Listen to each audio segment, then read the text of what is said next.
The Long Walk to Granger. The wind on the plains had a way of talking when no one else would. It pressed at Ellis McCree's back like the flat of a hand, urging him forward across the dry, broken trail that wound east toward Granger's trading post. 17 miles longer if the wind turned against you, longer still if you were carrying the weight of every failure a man could collect in one lifetime. To those few neighbors who still spoke his name, Ellis was a cautionary tale. They said it with a kind of weary finality, as if his worth had been measured, weighed, and found empty. A failed cattle run 2 seasons back had left him deep in debt. The barn fire, nobody knew if it was accident or bad luck, had finished off what little advantage he'd scraped together. Then came 2 winters so hard that stock died, standing snow freezing in their nostrils before they could drop. Now the boots on his feet were worn through, packed with strips of burlap to keep out the frost that bit harder each morning. His horse had gone lame a month before, too old, too stubborn to pull a plow. She'd fallen in the mud behind the house and never gotten up again. Ellis had buried her without a word, same way he'd buried the last of his hope of making it through another season without asking for help. So he walked 1 step, grinding into the frozen dirt, then another, as the horizon shimmered in the brittle light. When he finally reached Granger's, his fingers were too numb to undo the knot in his sack. He traded without sentiment a few cups of dried beans, a chipped hunting knife, a short length of braided rope. In return, he took a sack of flour, 2 tins of lard, and a coil of wire for the fence that sagged like the spine of an old mule. It wasn't enough. It was never enough. The townsfolk noticed him. People always noticed, but none offered more than a nod or a muttered word over a shoulder. There had been talk years ago about the McCree land, how his father had run good steers before the war, how the place had been a fixture. But Ellis had come back different from the fighting, thinner, quieter, with eyes that looked past you instead of at you. The war had stripped the shine from him and left the rough edges. Whatever else had been lost, money cattle prospects, was just the natural consequence of a man the land no longer favored. The bride, who never returned. Some still remembered the letter he'd sent, a mail order arrangement that carried his hopes further than he himself had been in years. The woman's name was June Mercer from Massachusetts. The letter, written in his neat, unhurried hand, had promised no riches, no glamour, only land quiet, and the chance to build something away from the crush of city streets. June had agreed, and by all accounts she was plain of face, but sturdy in her will, a match for the harshness of the plains. She'd made it as far as Denver before the first doubts set in. There she heard the whispers. Ellis McCree was cursed, they said. A recluse. Land going to dust. A man half wild and wholly stubborn, 1 foot still in the war, the other already in the grave. The day she was meant to board the final stage, she sent a wire instead saying she'd changed her mind. She would not be coming. To the town, that was the end of it. Another failure added to Ellis's name, but the truth never traveled with the gossip. June hadn't gone back east. Instead, she took a job at a boarding house just outside Granger, folding herself into the life of the frontier under a different name. She told herself it was safety, not cowardice, that had kept her from going to him. She'd seen enough sad-eyed men to know they could be dangerous in their own way. And yet she stayed close, not close enough for her presence to be noticed, but close enough to catch the sound of his name when it passed between lips at the market, close enough to know the shape of his shadow when he came to town. She liked the dryness of the wind, the quiet stretch of hills that reminded her of nothing back home. Or at least that was the story she told herself. The truth was more tangled. Something in her hadn't been able to sever that thread completely. Watching from afar. The day she saw him again, years after she'd run, he was limping into Granger with a coil of wire under one arm, his right leg dragging slightly with each step. The war had done that to him. She remembered a wound that turned long walks into private battles. She stood behind the kitchen curtain of the boarding house and watched as he refused a clerk's offer to carry his goods, shifting the weight to his other arm instead. He moved like a man holding his dignity together by sheer force of will. Something stirred in her, then shame maybe, or guilt. Maybe it was the memory of her own promise written in her neat hand all those years ago. That night she baked bread and left it on the edge of the path leading out of town. No note, no explanation, just the bread still warm under its cloth. She waited until dawn to see if it had been taken. By the time she stepped out, it was gone. Ellis didn't question where it came from. A man didn't question blessings, not when they were as rare as rain in August. He ate it alone beneath the stars, sitting on a stone at the edge of the trail, thinking of nothing and everything, the collapsed fence, the dead calf by the creek, and the woman he had once been promised but had never met at the station. From then on, June watched more often, catching glimpses of him at the far end of the street or from the window as he passed. She didn't know why she lingered on the sight of him. Perhaps because he seemed to be held together by the same thin thread that had kept her in this place. Whatever it was, she couldn't yet turn away. First crossing of paths. It was late afternoon when June found herself on the canyon path that curled toward the far edges of Ellis McCree's land. She told herself she'd walked there for air for the quiet that came when the sun dipped behind the ridges and the dust settled into the low places. The truth followed her like a shadow she knew whose fence line lay ahead. When she reached it, she saw him there. Ellis was hunched over a weather-leaned post, hammer in hand, driving new wire through wood splintered by wind and age. His coat was open despite the cold sleeves rolled to the elbow, the skin of his forearms roped with old scars. He worked without hurry, without the frantic energy of a man chasing daylight. Each motion was measured as though the rhythm itself was what kept him upright. He looked up, once caught her in his peripheral, and gave a short nod. Not a greeting, not an invitation, just acknowledgement. Then his eyes dropped back to the post. June didn't speak, didn't cross the line between them. She stood there for a time, watching him set the last nail before the wind rose sharp and cold from the distant mountains. It pulled at her skirts and lifted the hair from her collar, and in that sound there was something that felt like a promise. The first snow of the year came days later. It didn't stick flurries that swirled in the hollows and vanished by noon, but it carried a bite that hinted at what was coming. The ground was thirsty, unwilling to hold on to anything soft. She thought of him out there mending more fence with hands stiffened by cold, and wondered how long a man could live on nothing but work and silence before both gave out. Gifts without names. It began with the smallest of things, a bar of lye soap wrapped in cloth left on the gate hook, a jar of honey set beside the steps of his porch, a wool scarf, plain and hand-stitched, hung where he'd be sure to find it. There were no notes, no visits to go with them, just the quiet offerings themselves.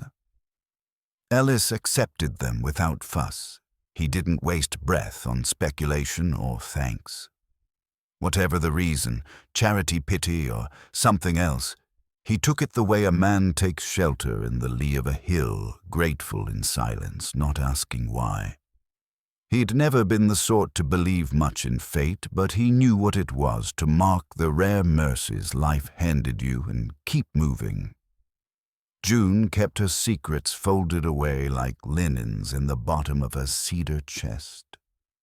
The boarding house was always loud travelers passing through, oilmen chasing work widows heading west, preachers too young to know what real blood looked like.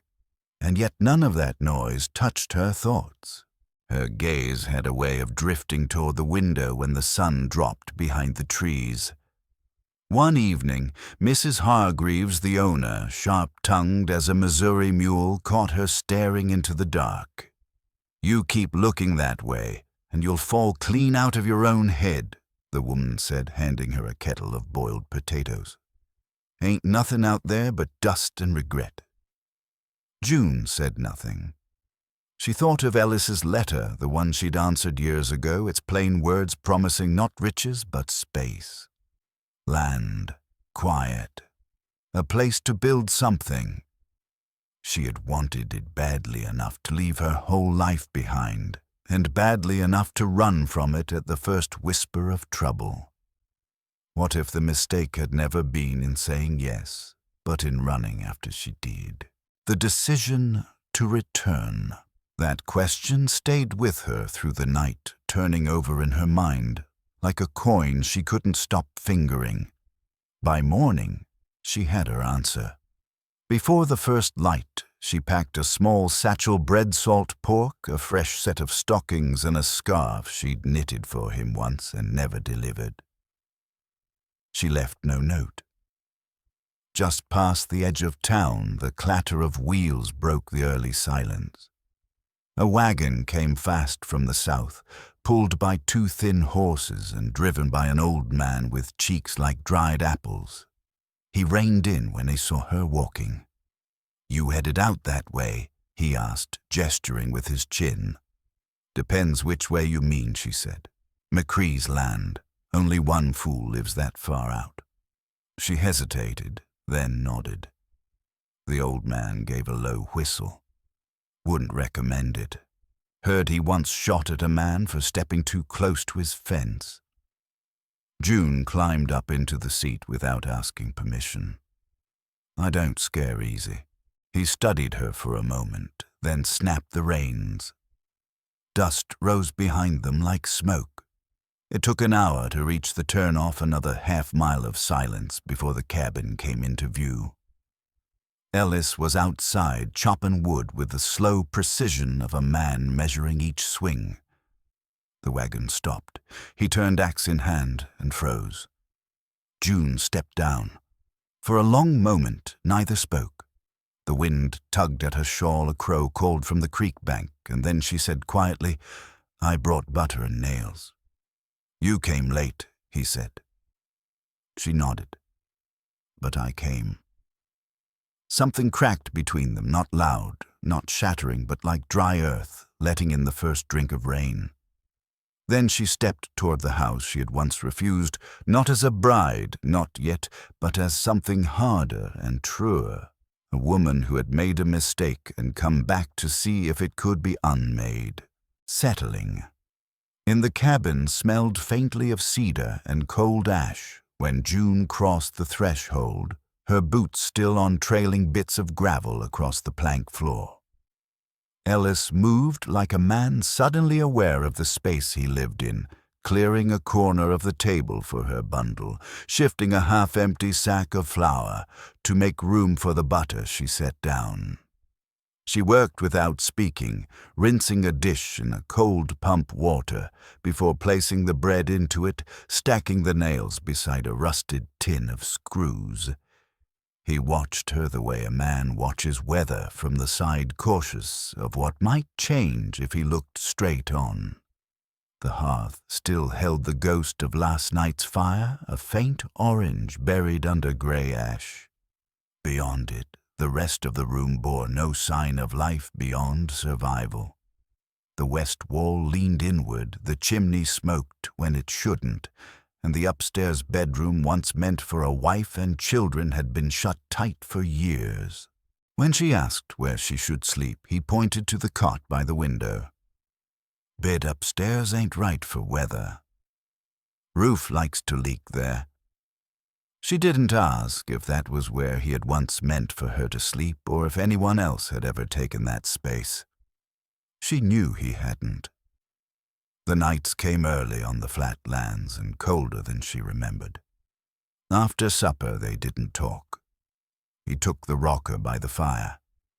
She sat at the table with mending in her lap, hands moving by habit, eyes studying the man who worked his life down to essentials.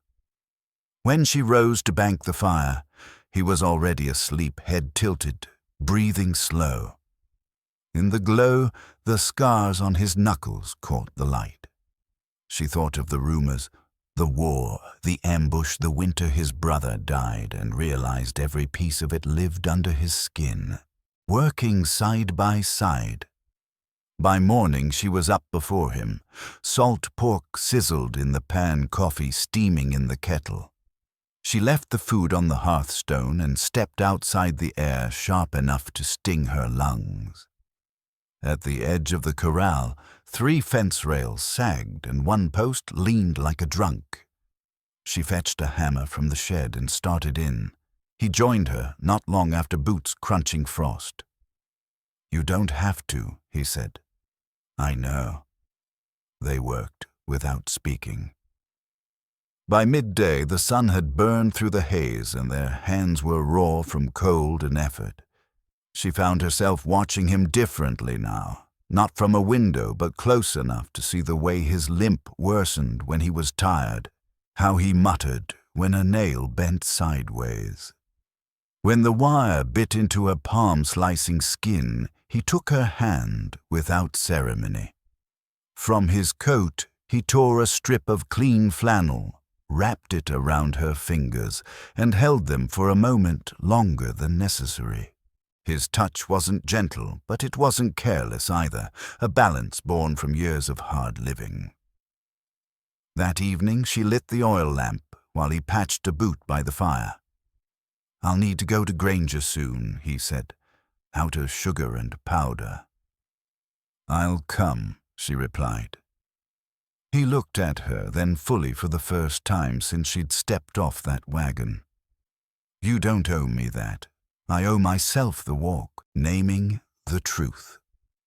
The road into town had always felt like penance to Ellis, 17 miles of dry, wind-rutted tracks, and silence that stretched like an accusation. But with June beside him, it was different. She didn't fill the air with talk, yet her presence settled into the space between the wind and the sound of their boots. She kept pace without complaint, dust rising from her hem, cold reddening her cheeks. When they stopped to rest, she split a hard biscuit without asking if he wanted it, handing him half as if it had already been decided. They reached Granger just after noon. Heads turned, whispers gathered in corners like flies over old meat. Ellis noticed, and noticed too that June didn't flinch. She walked beside him, one hand resting on the strap of her satchel, eyes forward. Inside the trading post, he realized he stood a little straighter with her there. The clerk's tone shifted, the usual edge blunted. They traded for salt sugar, 2 tins of oil, and a bolt of muslin. June quietly added a spool of thread and a packet of seeds when he wasn't looking. Outside, he turned to her. "You were supposed to be my wife." She met his eyes. "You asked for a partner. I wasn't ready to be one. I'm not here for saving. I came back to build." He didn't answer with words, just nodded once, a muscle loosening in his jaw. The walk home was slower. They talked a little whether fence repairs a coyote near the coop. Necessary things. But that night, when June reached for the latch of the upstairs door, he said quietly, "You don't have to." She didn't answer. She climbed the stairs, building a shared life. The upstairs bedroom was colder than she remembered a room could be. June lit no lamp, letting her eyes adjust to the dim gray that leaked through the unwashed panes. The roof had a leak, slow, deliberate drops tapping into a rusted basin someone had set beneath. The bed sagged in the middle under a single thin quilt. Dust lay on the floor thick enough to leave a trail. Still, it was dry, and more importantly, it was hers now. At first light, she stripped the bedding, swept the floor, and patched the cracked window with waxed linen. She boiled water, scrubbed the basin clean, and mended the quilt with the muslin she'd bought in town. By the time Ellis came up looking for a pipe he'd left years ago, the room was warmer, cleaner, unmistakably changed. She didn't explain, and he didn't ask. Days began to fold into rhythm. They worked side by side, repairing what they could, replacing what they couldn't. The soil held steady through early spring, enough to get seed into the ground. They cut firewood without snow creeping under their collars, and for the first time in years, Ellis found himself thinking beyond the next week. In town, people noticed. They talked more, asked fewer questions. Mrs. Hargreaves sent a parcel with thread peach preserves and a note that said only, "You're braver than I thought." June pinned it by the window. They didn't call each other husband and wife, not yet, but they shared meals and silence in a way that meant more than words. He let her lead the planting. She let him teach her to fire the old rifle, though she hated the recoil. Life was not softening, but it was shaping into something they could hold between them. The dust storm. The first dust storm of the year came down from the north sky, turning the color of old bruises. The wind arrived in long, tearing gusts, rattling the shutters like a trapped animal. Ellis had tied the barn doors shut. Stabled, the horse pulled water into barrels. June nailed the shutters. Closed her sleeves, rolled hair tied back with twine. When the storm hit, they sat together on the floor, backs to the wall lamps out. The air inside tasted faintly of grit. Outside, the world roared, wind tearing across the land like it meant to strip it bare. They spoke little, trading a few words about the stock, the roof, the grain stores. Hours stretched. At some point, Ellis realized her breathing had matched his, slow and steady against the storm's pulse. When morning came, the silence was so sharp, it felt like glass. They stepped outside into a changed world, part of the fence gone. The henhouse collapsed, but the house still standing. The crops held. Ellis wiped the sweat from his brow and looked at her. "You ever think about leaving again?" "No," she said. "You." He shook his head. That was all. Together they spent the day repairing the fence, their hands raw by dusk. The boy's warning. They heard the rider before they saw him, hooves pounding too fast for any ordinary call. Ellis stepped into the house, came back with the rifle. The boy rode into view, thin and dust-covered, barely holding to the saddle. The horse pulled up hard, lathered and wide-eyed. "Help," the boy rasped. "They took my pa's land, shot him, burned it down." His breath hitched, blood glistened on his shirt. 4 men, one with a red coat. Said no law out here. Said they'd come through the ridge. Ellis lowered the rifle slowly, jaw tightening. June moved fast, catching the boy before he slid to the ground. They laid him in the barn, stitched what they could, but the bleeding wouldn't stop.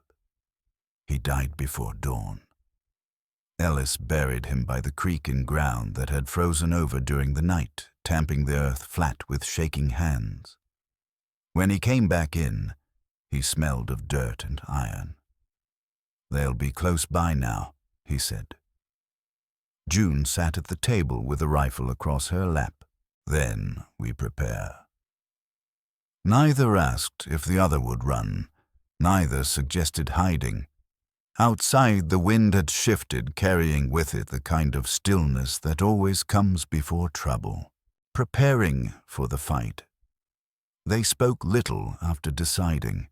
The work was methodical, like mending a fence before a storm you already knew was coming.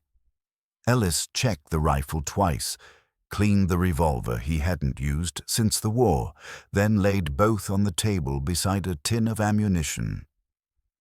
June poured water into the kettle, her movements precise, not hurried.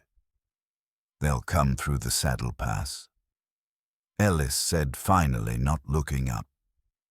"Same way every man with ill intent comes thinking the world don't watch what it don't care to own." June nodded. "We need high ground." They scouted the ridge together, boots crunching frost over dead pine needles. A narrow switchback wound upward, giving them sight lines over the trail the boy had described. From there you could see a man coming a mile off, and he wouldn't see you until it was too late. June marked the trees with small chalk slashes, the same way she'd once marked seams for mending. Ellis dug a shallow foxhole behind a boulder and stashed the rifle beneath oilcloth. Back at the cabin, they worked without rush, but without pause, wire strung between low branches, nails buried in the mud outside the eastern fence, a kettle rigged with shot and twine near the back window. It was improvised, but better than nothing. By nightfall, the traps were set.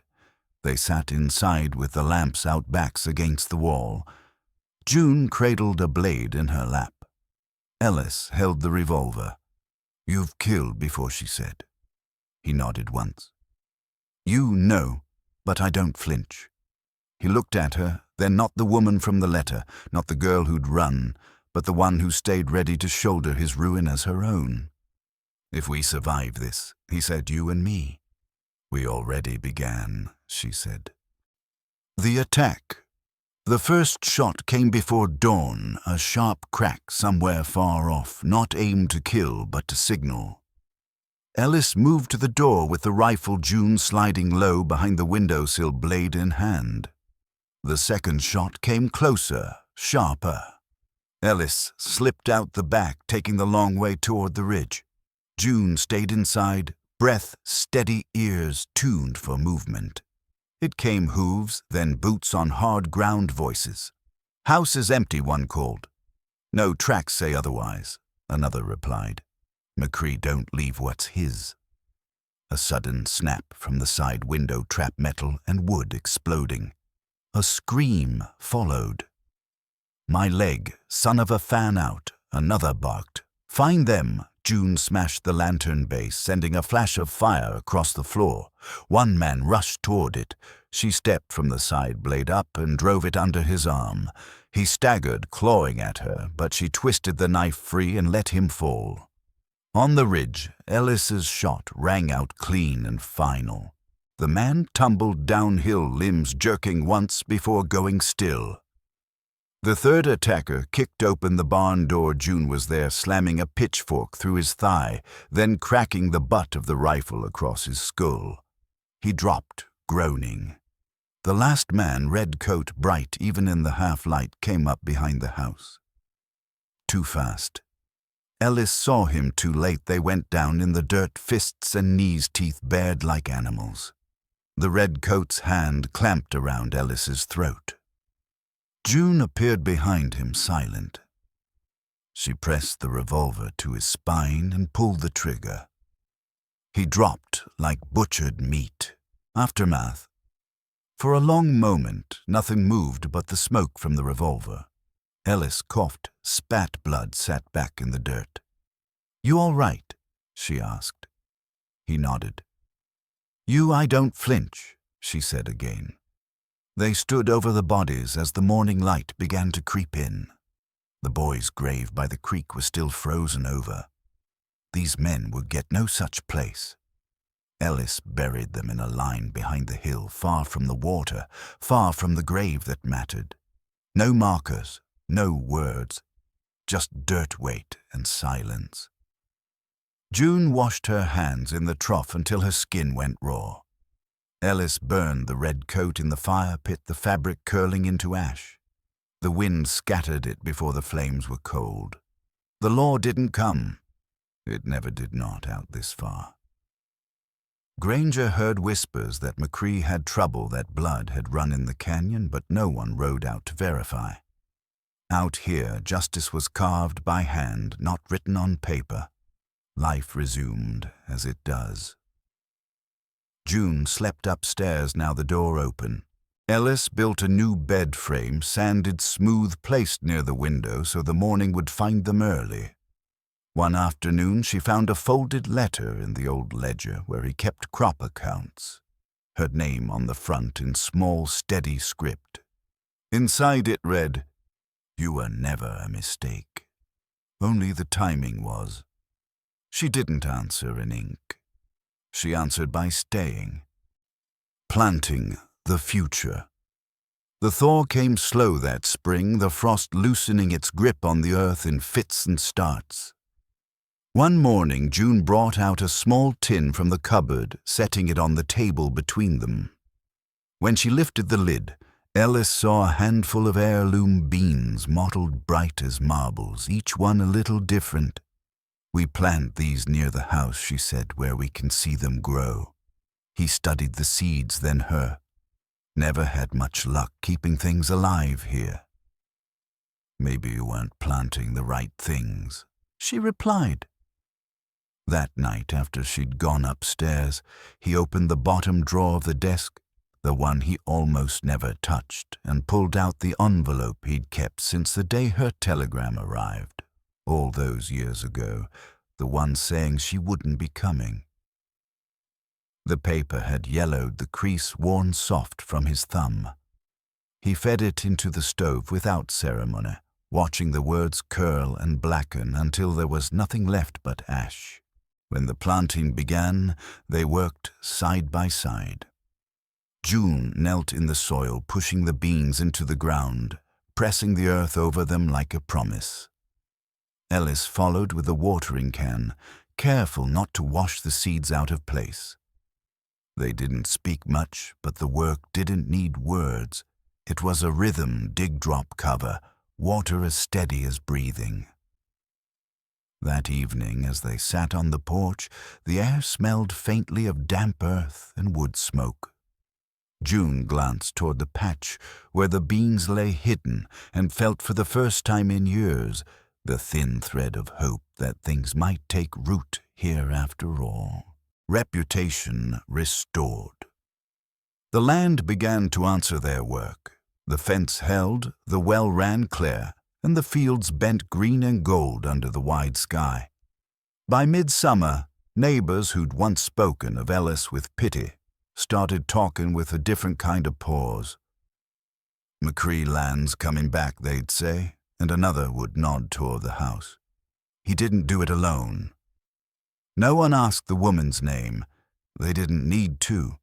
They knew she was the one who'd stayed when staying was the harder choice. Ellis laughed more now, not often, not loudly, but it was there, a dry murmur following a small joke or the huff of amusement when June chased the pig out of the kitchen with a broom. One winter, he carved her a comb from juniper wood, leaving it by the basin without a word. She kissed his shoulder that night, gentle as new cloth. They had no children. The war had taken something from him he never spoke of, and she had long passed the time for hoping, but the house held something more sacred than heirs. It held choice. Everything that stood there, from the rebuilt barn to the quilt on the bed, had been made or remade by their own hands. When they went to town, now people met their eyes. Some even tipped their hats. Granger was still Granger, a place where whispers moved faster than wagons, but the whispers had softened. A new calling. It was a late summer evening, the air thick with the scent of ripe grain, when a rider came up the trail. Not fast, not armed, just steady, leading a mule behind her. She was older than June, her face lined like worn parchment, her eyes sharp. "You, June?" "Mercer," the woman asked when she reached the porch. June stood shawl across her knees. "I was." The woman nodded. "Heard about what happened out here. Heard you didn't run." "I didn't." "There's others," the woman said. "Like you. Women who left or got left or were told they weren't enough. We're making something a place for them. Call it a network if you like. Safe houses, lessons, trade routes." "And you want me?" The woman shook her head. "I want women to know what they can become." June thought of the fence she had rebuilt, the field she had coaxed into bloom, the man in the barn sanding a door they had made from their own trees. She stepped forward, took the woman's hand, and pressed something into it.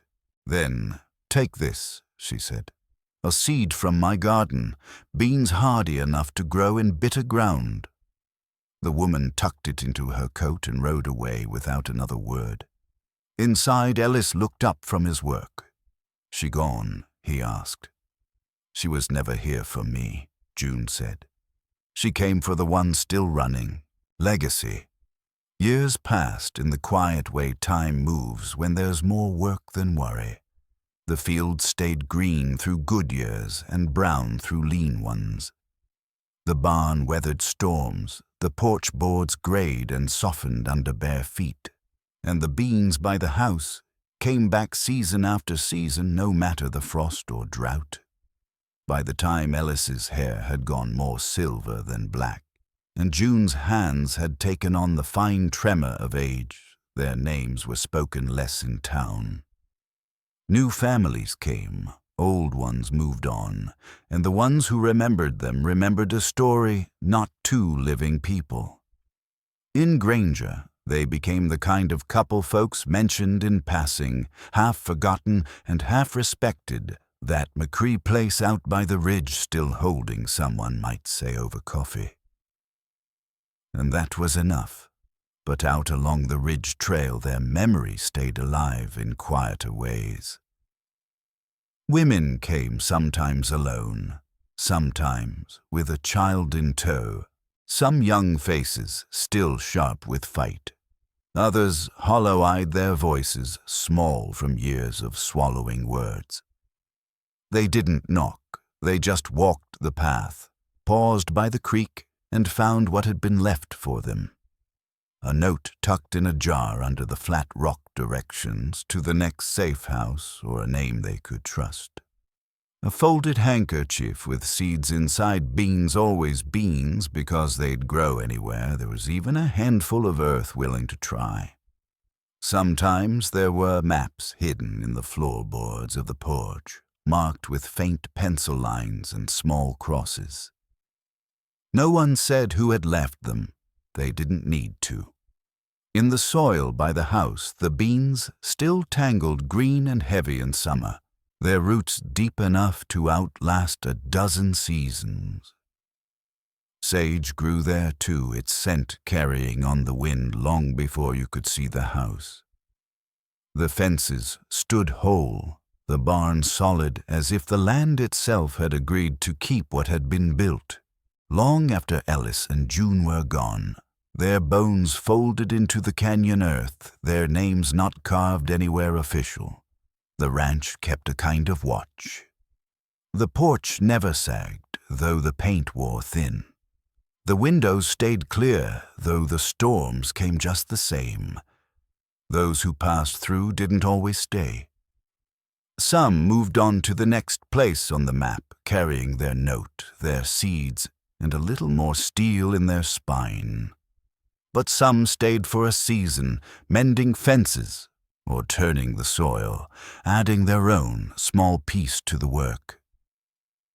In time, The McCree place was less a home and more a landmark on an unspoken trail, a place where the weary might find the tools to keep going, the stubborn might find proof that survival could be shaped into something worth keeping.